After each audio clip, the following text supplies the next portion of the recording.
నమస్తే, welcome to our channel.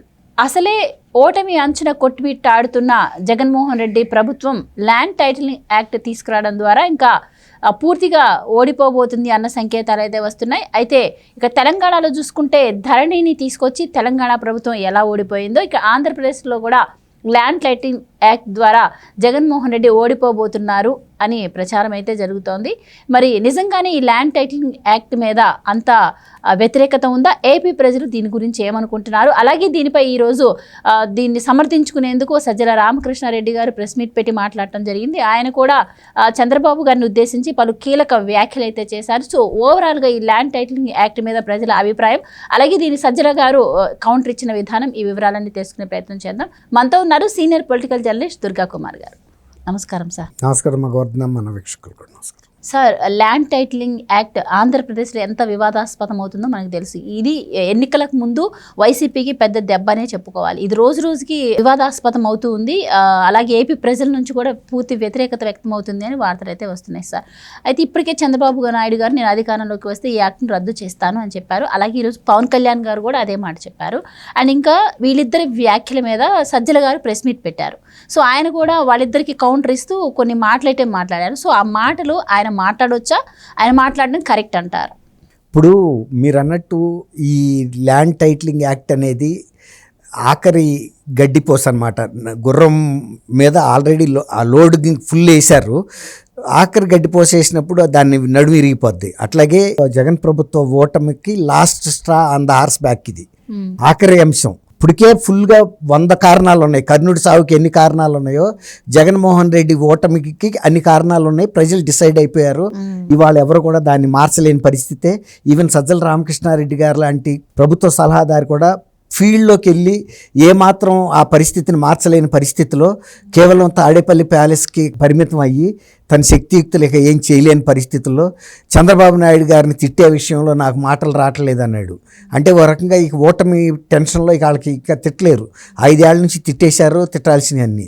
ఇప్పుడు ఇలాంటి నల్ల చట్టం చేసి దాన్ని సమర్థించుకోవడానికి ప్రయత్నించడం అనేది ఇంకొక పెద్ద తప్పు. ఆ చట్టాల్లో మంచి చెడుని గ్రహించలేనంత పరిస్థితి ఆంధ్రప్రదేశ్ ప్రజలకి ఉండదు. ఖచ్చితంగా తెలుసు వాళ్ళకి. ఎందుకు తెలుసు అంటే గతంలో 2019లో జగన్మోహన్ రెడ్డి గారు అప్పటికి అధికారంలోకి రాలేదు కాబట్టి ఆయన భూమి నుంచి ఆకాశానికి మధ్యలో ఎన్ని అంశాలు ఉన్నాయో అన్ని అంశాలు నేను చేస్తానని హామీలు ఇస్తే ప్రజలు నమ్మారు. ఎందుకంటే ఏమో యువకుడు చేయగలుగుతాడేమో, రాజశేఖర రెడ్డి గారు అబ్బాయి ప్రభుత్వంలో ఇంతకుముందు లేడు కాబట్టి అతను సద్వినియోగం చేసుకుంటాడు అనుకున్నారు. వాళ్ళు సద్వినియోగం చేసుకోకపోగా వెరీ ఫస్ట్ డే నుంచే పదవిలోకి వచ్చిన మర్నాడే ప్రజావేదిక కూల్చేశాడు. అంటే ప్రజలకు వ్యతిరేకమైన విధానాలు అవలంబిస్తా అనేది ఒక ఇండికేషను. ఇవాళ చంద్రబాబు నాయుడు గారు మళ్ళీ ఇప్పుడు 2024లో నేను అధికారంలోకి రాగానే ఫస్ట్ ఎత్తుకునే కార్యక్రమం ప్రజావేదిక పునర్నిర్మాణం అని. దాన్ని బట్టి ఇద్దరు యొక్క ఎంత తారతమ్యం ఉందో అర్థమవుతుందా? కూల్చేసిన తర్వాత ఇవాళకి దానికి ప్రత్యామ్నాయంగా ఆయన కట్టడానికి ఒక్క ప్రయత్నం కూడా చేయాల, ఒక్క ఇటుకు కూడా చేయాల. 3 రాజధానులు కడతానని చెప్తున్న వ్యక్తి నీ స్వహస్తాలతో కూల్చిన ప్రజావేదికని ఎందుకు కట్టడానికి ప్రయత్నించలేదు? అది దానికి నిబంధనలకు వ్యతిరేకం అన్నావు. సరే, నువ్వు నిబంధనల ప్రకారం కట్టి ఒక మోడల్గా చూపించాలి కదా. ఇది ప్రజావేదిక, నేను ఇదిగో అన్ని నిబంధనలు పాటించి కట్టానని. అక్కడే అర్థమవుతుంది వీళ్ళ డొల్లతనం ఏంటి అనేది. కాబట్టి వీళ్ళు ఈ ఒక్క అంశం మీదే కాదు, ఎప్పుడైతే వీళ్ళు ప్రజా వ్యతిరేకమైన విధానాలను నిర్ణయించుకుని ప్రజల మీదే దాడులు చేస్తూ, వాళ్ళ మీదే దాష్టికాలు చేస్తూ, ప్రజలకి వ్యతిరేకంగా పన్నులేస్తూ, తర్వాత ఉపాధి కల్పన విషయంలో నిర్లక్ష్యం చేస్తూ, తర్వాత ప్రజల సంక్షేమం పట్ల నిర్లక్ష్యం చేస్తూ, ఇప్పుడు ఈ బటను ఎప్పుడో జనవరిలో నొక్కిన బటను ఇవాళ మే వచ్చేసి ఎలక్షన్లకు వచ్చారాక నువ్వు డబ్బులు వేయలేదంటే నీ బటన్లో డొల్లతనం ఏంటి? అంటే బటన్ నొక్కుతున్నావు కానీ దానికి కనెక్షన్ లేదా, వైర్ లేదా, పైప్ లేదా, ఇదిగో నేరుగా వెళ్ళి పడిపోతున్నాయి అంటున్నాడు. నేరుగా వెళ్ళి బంగాళాఖాతంలో పడుతున్నాయా? ఎక్కడోసాట పడాలి కదా అకౌంట్లో. పోనీ ఆడింట్లో కాదు పక్క ఆడింట్లో అన్న పడాలిగా. ఎక్కడా పడలేదు కదా. మరి గులకరాయి ఏమన్నా అడ్డం పడితే అదన్నా తీయాలిగా నువ్వు. నీ పైప్ లైన్ ఎప్పుడు కాదు పర్ఫెక్ట్గా ఉండాలి కదా. ప్రతి నెల బటన్ నొక్కుతావు, ఒక్కోసారి 15 రోజులు కూడా నొక్కగలవు వేరే వేరే పథకాల గురించి. మరి అట్లాంటి పరిస్థితుల్లో ఇంకా వెళ్ళి ప్రజల ముందు ఏదో డబ్బా రేకుల సుబ్బారావు అన్నట్టు ఇట్లాంటి పిచ్చి హామీలు ఇస్తుంటే నవ్వుకోరా జనం. ఏమయ్యా ఇతను మాట్లాడే మాటలు, జనవరిలో నొక్కాను బటన్ డబ్బులు ఇవ్వలేదు ఇప్పుడన్నా ఇవ్వండి అని పర్మిషన్కి ఈసీ దగ్గరికి వెళ్ళావు, హైకోర్టుకి వెళ్ళావు, డివిజన్ బెంచ్ కోర్టుకి వెళ్ళావు, ఎక్కడ నీకు సానుకూలం రాలా. మళ్ళీ ప్రజల దగ్గరికి వెళ్ళి నేరుగా పడుతున్నాయని చెబుతున్నావు. ప్రజలు పిచ్చాడులా, నువ్వు పిచ్చాడులా, ఎవరిని పిచ్చాడని చేయదలుచుకున్నారు ఈ విషయంలో? కాబట్టి 2019లో జరిగినటువంటిది వేరు. ఇప్పుడు మీరు అన్నారు చూసారా, ఇక్కడ ప్రభుత్వం ధరణితో ఓడిపోయింది తెలంగాణలో, ఇక్కడ ఆంధ్రప్రదేశ్లో టైటిలింగ్ యాక్ట్ మీద ఓడిపోయిందని. అసలు ముఖ్యమంత్రుల ధోరణి కూడా ఒక రకంగానే ఉంది. 2 సార్లు ఆయన్ని ముఖ్యమంత్రిగా ఎన్నుకున్నారు కేసీఆర్ గారిని. కేసీఆర్ గారు 2 సార్లు దుర్వినియోగం చేసుకున్నా కూడా ప్రజలు సహించారు. ఎందుకంటే ఆయన తెలంగాణ తెచ్చిన నేతగా ఆయనకు ఒక గుర్తింపు ఉంది, ఒక తెలంగాణ పితని. కానీ నువ్వు ఒక్కసారికే పర్మిషన్ అడిగా, ఒక్కసారికే ద్రోహం చేసావు.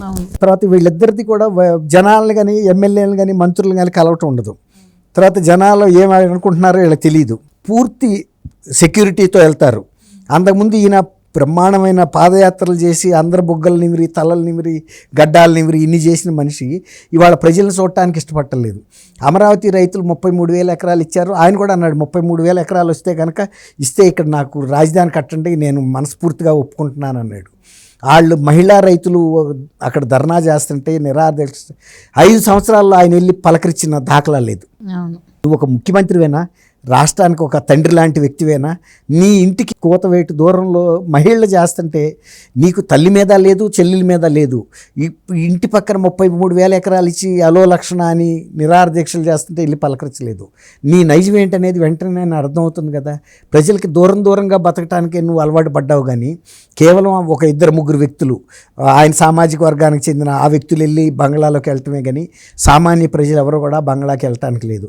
అదే ఇవాళ రేవంత్ రెడ్డి గారు ఇక్కడ అధికారంలోకి తెలంగాణలో రాగానే, అంతకుముందు ఈయన ప్యాలెస్ ఉండేది కదా బేగంపేట ప్రగతి భవనాలని అది అన్నింటిని కటకటాలన్నీ పగలగొట్టించేసాడు. చీమ కూడా దూరకుండా ఏర్పాటు చేసుకున్నాడు కేసీఆర్ గారు.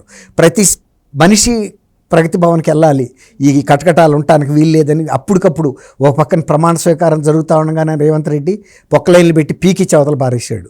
తర్వాత బలహీన వర్గాలకు చెందిన వ్యక్తినే తీసుకొచ్చి అందులో కూర్చోబెట్టాడు, డిప్యూటీ చీఫ్ మినిస్టర్ని. అక్కడే ప్రజా వేదికలు ఏర్పాటు చేసి ప్రజల యొక్క సమస్యల మీద వినతిపత్రాలు తీసుకున్నారు. అది ప్రగతి భవన్ కాదు, ప్రజాభవన్ అని చెప్పాడు. అదే ప్రజాభవన్ని ఈయన ప్రజావేదికను అక్కడ కూల్చేశాడు. అంటే వీళ్ళ ఉద్దేశాలు, వీళ్ళ పరిపాలనా తీరు ఇప్పుడు ప్యాలెస్లో ఉండటమే కానీ ప్రజల్లోకి వెళ్ళేది లేదు. ఆయనకేమో అక్కడ ఫామ్ హౌస్ ఉంటే ఈయనకేమో అక్కడ ఈ ఇడుపులపాయలో ఎస్టేట్ ఉంది. అట్లా వీళ్ళ ధోరణి కూడా ప్రజలతో మమేకం అయ్యి ప్రజలను కలవటానికి అసలు ఇష్టపడని వ్యక్తులు అనమాట. ఆ తర్వాత వీళ్ళు ఇప్పుడు కూడా వీళ్ళ ఫండ్స్ కానీ ఇవి ప్రజలకి ఇచ్చేదానికన్నా కూడా ఎక్కువ పెద్దలకి, పెత్తందారులకి తోసిపెట్టడానికి ఇష్టపడుతున్నారు. కాబట్టి ఈ 2 కూడా పతనం అవ్వాలన్నా ఒకటే కారణాలు కనపడుతున్నాయి. తర్వాత ఈయనకి సపోర్ట్గా ఆఖరి నిమిషంలో కేసీఆర్ ఓడిపోతాడని కనీసం ప్రజల్లో ఒక భావోద్వేగం రెచ్చగొట్టాలని జగన్మోహన్ రెడ్డి గారు నాగార్జున సాగర్ మీదకి తెల్లారి ఇక్కడ 8 గంటలకి ఎలక్షన్ మొదలవుతానగా రాత్రి 12 గంటలకి నాగార్జున సాగర్ మీద 1000 మంది సాయుధ పోలీసు బలగాలను దింపి హడావుడి చేశాడు. ఏదో నాగార్జున సాగర్ అంతా పీకి పట్టుకెళ్ళిపోతాం అన్నట్టు. మీరు చెప్తున్నారు సార్. దీని గురించి ఇంకొక మాట, మొన్న ఈ మధ్య కేసీఆర్ గారు ఆంధ్రప్రదేశ్లో జగన్మోహన్ రెడ్డి సీఎం అవ్వబోతున్నారు, నాకు కొన్ని క్యాలిక్యులేషన్స్ ఉన్నాయని చెప్పి, అండ్ ఈ రోజు కూడా ఆయన అదే మాట చెప్పారు, ఆంధ్రప్రదేశ్లో సీఎం జగనే అవ్వబోతున్నారు అని చెప్పి. సో దీన్ని ఎలా చూడొచ్చు అంటారు సార్? మరి ఇప్పుడు మనం ఈ జాతకం చెప్పాలంటే మనకి మన పైన పెద్ద గ్రానైట్ రాయి చెట్టు మీద నుంచి మన మీద పడతా ఉంది. అక్కడి నుంచి పడింది, ఇంకా ఇక్కడికి రీచ్ అవ్వాలా. ఆ రీచ్ అవ్వలేకపోయి మధ్యలో మనం కనుక ఇంకొకటి గురించి చెబుతాం అనుకోండి, పలానాడు చచ్చిపోతున్నాడని, 2 నిమిషాల్లో మనమే చచ్చిపోతున్నాం, నిమిషంలోనే. కాబట్టి తను జాతకం తనకు తెలియని వ్యక్తి ఇంకొకటి జాతకం చెప్తే అది సాధ్యమయ్యే విషయమేనా? ఆయన ఓడిపోయేరాక ఆయనకు తెలియదు, నేను గెలుస్తాను, ఇంకొక 20 ఏళ్ళ పాటు కూడా నేను ముఖ్యమంత్రిగా ఉంటానని అంచనాలో ఉన్నాడు. ఎంత తప్పుడు అంచనా, ఎంత ఘోరమైన ఓటమి పాలయ్యాడు ఆయన. ఇవాళ రేపు పార్లమెంట్ ఎలక్షన్ కూడా రేపు జరగబోతున్నాయి 13లో. అసలు ఒక సీట్ అయినా గెలుస్తాడా లేదా అనేది చర్చ జరుగుతుంది తెలంగాణలో. ఎందుకంటే 2 జాతీయ పార్టీలు పోటీ చేస్తున్నాయి. ఆ 2 జాతీయ పార్టీల్లో ఒక్కొక్క పార్టీ ప్రభుత్వం ఏర్పాటు చేస్తుంది, ఏదన్నా కానీ ఒకటి. టీఆర్ఎస్ అయితే డెఫినెట్గా ప్రభుత్వం ఏర్పాటు చేయదు. అట్లాంటి అభ్యర్థులకు ఓటేసి ఏం లాభం అనేది వాళ్ళ తెలంగాణ ప్రజలు చర్చించుకుంటున్నారు. కాబట్టి ఒక్క ఓటు కూడా రాకపోతే అసలు బీఆర్ఎస్ ఉనికి ఏముంటుంది? అసలు ఈ పార్టీ ఉనికి ఏముంటుంది? ఇక మళ్ళీ 5 ఏళ్ళ రాక ఎలక్షన్లు రావు. అప్పుడు రాక ఇప్పుడు ఎలక్ట్ అయిన ఎమ్మెల్యేలు మాత్రం ఆ పార్టీలో ఎందుకుంటారు? కాబట్టి ఆ పార్టీ ఉనికే కోల్పోయే పరిస్థితిలో అవతల దాని గురించి ఆయనకి విష్ఫుల్ థింకింగ్ ఉంది. ఆయన జగన్ గెలవాలనే కోరిక ఇంకుంది. ఎందుకంటే వీళ్ళిద్దరికీ ఒక అవగాహన ఉంది, ఒప్పందం ఉంది. చాలా కాలం నుంచి ఒక గురు శిష్యుల అనుబంధం కానీ, లేకపోతే ఒక గాడ్ ఫాదర్ ఒక శిష్యుడు అనుబంధం ఉంది, మాట వాస్తవం. అది కూడా ఆయనకి డిసడ్వాంటేజ్. ఇప్పుడు జగన్మోహన్ రెడ్డికి ఇంకా వీళ్ళ కనెక్షన్ తెగలేదు. ఇంకా ఇతను కనుక గెలిస్తే కేసీఆర్ గారు వ్యూహాలన్నీ ఇక్కడ అమలవుతాయి. కాబట్టి ఇంకా వీళ్ళిద్దరికి బంధం ఉంది. కాబట్టి ఈయన లేకపోవటమే మంచిదనే భావన ప్రజలకు వస్తుంది. ఇక్కడ తెలంగాణ వాళ్ళు ఎలా తిరస్కరించారో ఇప్పటికే వాళ్ళు ఒక నిర్ణయానికి వచ్చారు. ఇంకా స్ట్రాంగ్గా నిర్ణయించుకుంటారు. ఇక వ్యావరింగ్ అనేది లేదు, అంటే ఊగిసలాట ఉండదు. ఇక గోడ మీద పిల్లిలాగా అమ్మో మళ్ళీ కేసీఆర్ గారి వ్యూహాలు మాయోపాయాలన్నీ ఇక్కడ వస్తాయి.